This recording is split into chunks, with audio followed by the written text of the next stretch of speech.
ជំរាបសួរបងប្អូនអរគ្នាថ្ងៃនេះនាងខ្ញុំសូមបង្ហាញជូនបងប្អូនពីរបៀបឆាតាំងហ៊ុនតាមបែបកូរ៉េចាជាដំបូងហ្នឹងគឺយើងប្រឡាក់សាច់របស់យើងរួចហើយយើងផ្អាប់វាទុក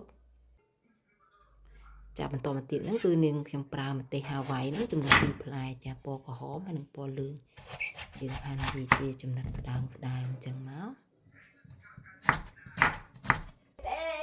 ចាការ៉ុតហើយនឹងខ្ទឹមបារាំងផ្សិតហ្នឹងក៏ដូចគ្នាផងដែរចាយើងហាន់បន្លែរៀបចំទុកដាក់អញ្ចឹងមកចានេះខ្ញុំដាំ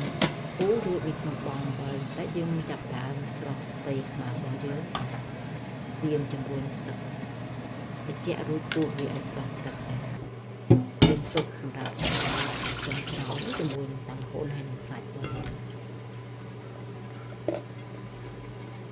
ចារួចយើងខ្ញុំដាក់ពេលខាងទីទីឬខាងទីទីចូលទៅតាមចូល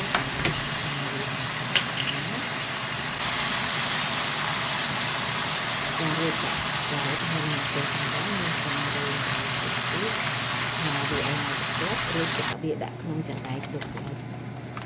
ត្រជាក់ចារួចហើយនេះខ្ញុំដាំទឹកឲ្យពុះរួចស្រស់តាំងហ៊ុនរបស់យើងរយៈពេល9នាទីចារួចហើយចាក់វាដាក់ក្នុងកញ្ឆែងឲ្យវាស្រស់ទឹករួចនេះខ្ញុំយកវាទៅឆាម្ដងទៀត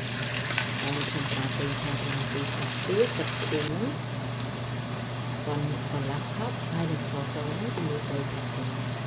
ចាយើងឆាវាឲ្យវាពុះទឹកអស់ទៅចាចាំចាក់តាំងហ៊ុនរបស់យើងចូលជាមួយនឹងសាច់ហើយនឹងបន្លែដែលយើងបានឆាទុកចាដោយសារតែវាវែងពេកនាងខ្ញុំប្រើកន្ត្រៃនេះលើកាត់ចារួចហើយនេះខ្ញុំប្រើប្រេងល្ង